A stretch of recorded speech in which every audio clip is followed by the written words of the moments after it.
Did you ever see the video of the congresswoman in the courtroom? There was a woman that was doing like a speech and she was flipping around pages, right? But in the video, the back of her to her right, there was another lady there. That lady was controlling the person at the front. Right here, look. You see this person? And look at this woman behind her. Ready? Oh, what the mouth? Oh my god. Whoa, that's weird. Dude, that was creepy. Come on. So creepy. I mean, how do you explain that in any other way? Yeah, she was like the puppet master back there pulling the strings. I wouldn't be shocked if there's one of those behind every politician. What's up, everybody? Welcome back to Dolphin Dream House. Yeah, welcome back. Today we're going to be checking out some of the strangest and most mysterious videos on the entire internet. But before we do that, let's go ahead and like this video. That way we can run our numbers up in the algorithm. Subscribe to Dolphin Dream House if you haven't already. We're trying to hit 100 subs by the end of May. And let's go ahead and get right into it, y'all. Are we currently living in a surveillance state and don't even know it? And why do I say that? Because Home Depot and Lowe's have both begun installing flock camera systems in their parking lots. You heard what I said, flock camera surveillance systems in their parking lots. Why? It's all in an effort to boost safety. That's what they claim. And according to many, the claims are that they're just going to begin to spy on you. And they've already begun to ramp up their flock security system cameras in store parking lots in states including California, Texas, and even Connecticut. And if you're unfamiliar with what a flock camera looks like, that's it right there. Do you see the infrared on it? It reads your license plate. Have a look at this video for yourself. License plate is being scanned, logged, and tracked by AI cameras across the country. This is already happening. Companies like Flock Safety have deployed tens of thousands of AI-powered license plate readers in cities and towns all over America. These cameras automatically scan your license plate, record the time and location, and use AI to log your movements, often storing the data for weeks or months at a time. And as you heard, these cameras will both store your information for weeks and months at a time. And get a load of this part right here in the story. This has people asking what the hell is actually really going on, because the systems can create searchable records showing where vehicles travel, when they arrive, and how often they visit certain store locations, prompting worries that the technology can amass data about customers' behavior that can be accessible to law enforcement, hackers, private investigators, or even misused intentionally. And privacy experts warn that innocent people can have databases created on them based upon their visits to these locations. So I guess my question to you is, do you think this is going to open the door for more surveillance at different stores across the United States? And is this going to change the way you shop at these locations? Let me know your thoughts on this in the comments. And as always, I'd love to hear from you. Lowe's. That's the lowest you could go, bro. Why is it Lowe's and Home Depot? I always feel like there's weird stuff happening with those two stores. It's probably because they just want to screw us with a screwdriver. You hit that nail on the head. We expect to make two kinds of chips. One will be optimized for edge and inference. So that'll be used primarily in Optimus and in the cars. But especially in Optimus, because I expect the robots, humanoid robots, to be made 10 to 100 times more than the volume of cars. So, you know, if vehicle production on Earth is about 100 million vehicles a year, and I expect humanoid robot production to be somewhere between 1 billion and 10 billion units a year. So it's a lot. Yeah, Tesla's going to make a very significant percentage of those, is our goal. So Who needs a car when you can have like 5 robots? They can just carry you down the road. Yeah, thanks a lot, Elon. Let's go ahead and make 10 billion robots every year. It's awesome. They'll outnumber us by year 2. Awesome. Awesome. Yeah, I've never seen that movie I, Robot, but I'm interested to see it, and I wonder what the plot's all about. It's so interesting to see how far we've come as a society, because we now officially have RoboCops all over the world. Check it out real quick. 6 feet tall, the newest police recruit on patrol in the city of Wuhu commands attention, less because of the uniform than the 6 high-definition cameras and advanced sensors under that hat that allow the AI-powered robot called R001 to manage the flow of traffic and people in the streets and around the clock. It looks just like a real person at first sight, says this pedestrian. Real-life robocops like this have been rolled out in other Chinese cities too, including Chengdu, Hangzhou, and Shanghai. Oh, great. And why the heck did they put the hair on the back of those robots too? Like, you're trying to make people think that it's actually a person from behind? Like, come on. If we had any sense about us, we'd probably just run all those things over. Where humans are going with AI, I mean, I guess, I don't know if I'm old-fashioned or maybe it's because I'm 56 now, but I think this whole AI thing, and I don't mean for medicine, it's got a lot of great things. Otherwise, though, I think it's another, like, in the biblical term, I'm biting the apple again. No way. I just am very afraid of it. Not even for show business, or I'm not even talking, I'm just saying in general, I don't trust it. Whoa. At all, and especially the dudes that are designing it. But everybody loves AI. There's a real problem. Wow. Because these dudes, how do I say it? They have math minds. Suck. They have math minds. You know what I mean? They have math minds. No. That's good. But there's very little wisdom coming out of that pocket of the world. Almost none. And we're just running, all of us are running in that direction. I don't know, guys. This is what Zach said. Mind you, guys, he's a big part of the industry. Why would he say such a thing? Because AI seems to be helping us all in all types of way. Hasn't it? Shut up! It's not a game. People are saying that AI has been used for good things. But people also said that it could be used for bad things. Not saying it is, but people are saying that, guys. And I've seen a lot of stuff where all this stuff with AI, you don't know what's real or what's fake anymore. But of course, guys, entertainment purposes only. I don't believe any of that because AI has helped all of us in multiple ways, right? I don't know, guys. Let me know what you think about this one. I'm out. I think Zach's on to something. Mm-hmm. Yeah, why are the people who made AI in charge of all these huge societal issues like this? Like, if they're like computer programmers and stuff, that doesn't give them like the ethical knowledge to make these kinds of decisions for us all. Yeah, they shouldn't be running the world just because they know how to program a computer, unless they're really trying to make this a simulation. Or it already is one. There's a lot of them, and people are freaking out about the next scary pandemic, so I'm gonna do things a little differently this time and debunk these theories.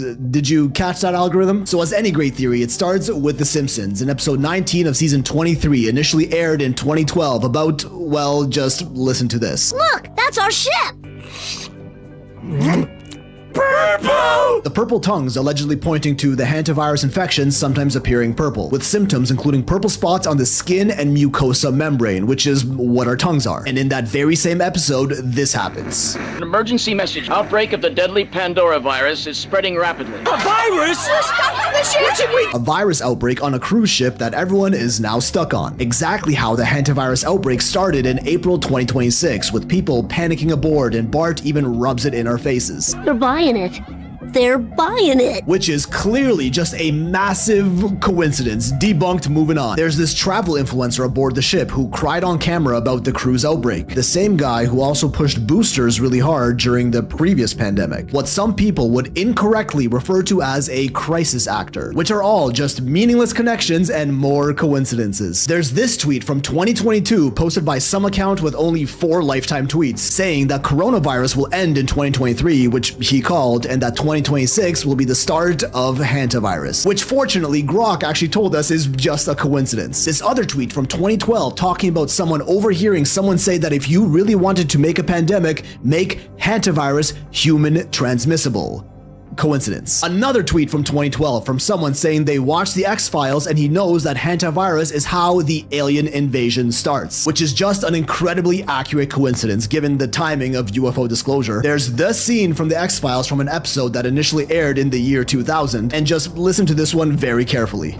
Are you familiar with the hantavirus, Agent Mulder? According to the newspaper, FEMA was called out to manage an outbreak of the hantavirus. FEMA allows the White House to suspend constitutional government upon declaration of a national emergency. They told us it was biological warfare, a virus. The plague to end all plagues, Agent Mulder. A silent weapon for a quiet war. The systematic release of an indiscriminate organism for which the men who will bring it on still have no cure. Hantavirus, national emergency, biological warfare. Obvious coincidences. There's this Economist 2026 cover photo with needles all over it. Someone even divided it into 12 sections to create a monthly calendar that lines up with global events. This one, people are clearly just reading into things too much and overthinking it. These commemorative US Mint coins from 2020 featuring bats and from 2026 featuring a ship, exactly where COVID and Hanta are said to have originated from in the exact years that they both started. Nothing to see here, just another coincidence. Someone pointed out that the rollout of every major cell tower technology from radio all the way to 6G just so happened to line up with some major global outbreak. Coincidence. Hantavirus is also listed as one of the side effects of Pfizer's COVID vaccine with a total of 1,233 side effects listed on page 33. Which, don't worry guys, the news debunked this one and we know we can trust them, right? Then there's all the 33 coincidences. 33 years ago, there was a mysterious hantavirus outbreak with exactly 33 cases in the Four Corners region. 33 years later, the same virus erupted recently on a 33-day Atlantic cruise with 3 deaths. Between COVID's patient 0 on November 17th, 2019 to the first Hanta case on April 5th, 2026 was exactly 333 weeks and 0 days. Do the math. 333 days before the first Hanta case, Pope Leo XIV was elected. In crazy online theories, the number 33 is the highest degree in Scottish Rite Freemasonry, symbolizing secret elite control over world events. And 333, the number sealing its fate in time. Numerology stuff, but this number comes up a lot in the news if you start paying attention. Just a weird coincidence. Hantavirus is also apparently the same disease that took the life of Betsy Arakawa in 2025, the wife of late actor Gene Hackman, like Gene Hacker Man, implying that mRNA injections can modify your genetics and hijack your body's natural cells, which is totally fake and not true and just another coincidence. Then there's this article blatantly talking about the next pandemic being hantavirus, written in 2021. Clearly a coincidence. It's almost like all this ruckus and stir about hantavirus is intentional, orchestrated. It kind of seems like they want us to talk about it, oppose it, be scared of it, theorize about it, point out all these crazy coincidences about it, to divide us and create uproar for whatever they have planned next. Be it centralized control, one world government, digital compliance, you name it. Which is obviously not true, just baseless speculation and overthinking. And also, did I mention just a coincidence? Well, glad that's all debunked now. Yeah, thank you. Thank you for debunking that. We don't have anything to worry about now, guys. You know that for sure. You heard it here first. But seriously, this next video actually relates directly to this last video, so you're going to want to see this. Hold on. Guys, look at what is happening with the hantavirus right now, because before the cruise ship outbreak even started, the CDC fired every single cruise ship inspector. Not only just that, but they cut thousands of employees and they left the World Health Organization. And now experts are calling this entire response a disaster. Health officials around the world continuing to monitor the passengers who returned home from the cruise ship at the center of a deadly hantavirus outbreak. More than a dozen Americans are still quarantining in Nebraska under strict observation. RFK Jr. fired every single full-time cruise ship inspector at the CDC last year. The program actually wasn't even costing taxpayers a single dollar. The cruise ship companies themselves were paying for it.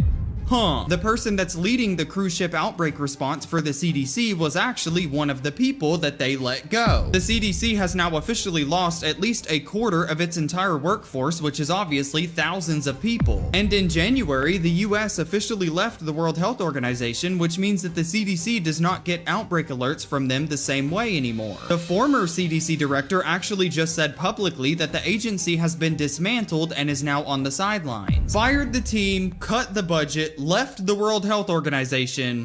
Did everything go according to plan? Yeah, that's not suspicious at all. Yeah, the timing is too perfect, really. This seems just like a script, like a movie plot just playing out in real life. Guess what the CEO who runs ChatGPT fantasizes about? But how will people survive? Like, how do we adjust our structure of if some people own the companies that have the AI, and then a lot of people are just using the AIs and the agents created by AIs to do things for them, how will society, like societal members, still be able to financially survive? Will there still be money? I don't know. Neither does anybody else. I don't just want like a check every month. I sort of like universal basic wealth better than universal basic income. And I don't like basic either. I want like universal extreme wealth for everybody. 8 quintillion tokens are going to get divided up equally among 8 billion people. So everybody gets 1 trillion tokens. And that's your kind of universal basic wealth globally. And people can sell those tokens. Like if I don't need mine, I can sell them to you. We could pool ours together for some like new art project we want to do.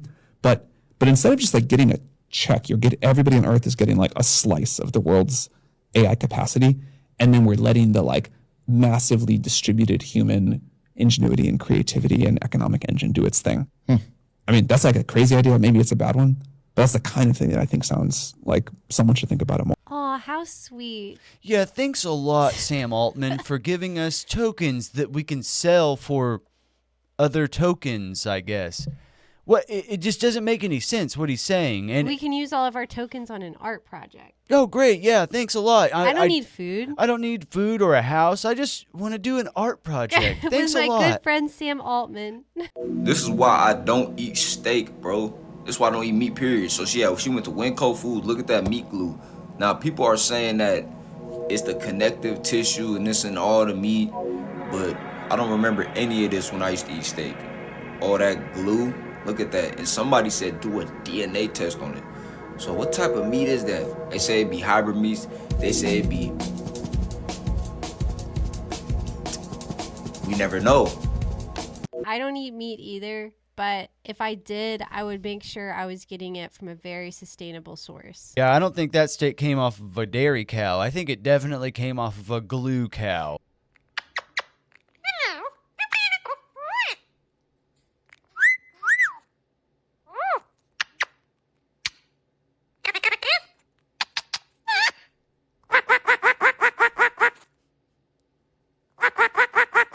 Bro.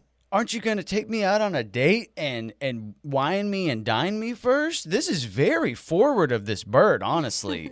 He's just jumping straight to the kisses. Yeah, seriously. We know he's got a one-track mind, and it's heading straight for my lips. But that's it for the video, you guys. Yeah, thanks so much for hanging out with us, y'all. Remember to like this video, run our numbers up in the algorithm, subscribe to Dolphin Dreamhouse. We love you guys, and we'll catch you on the next one. Later.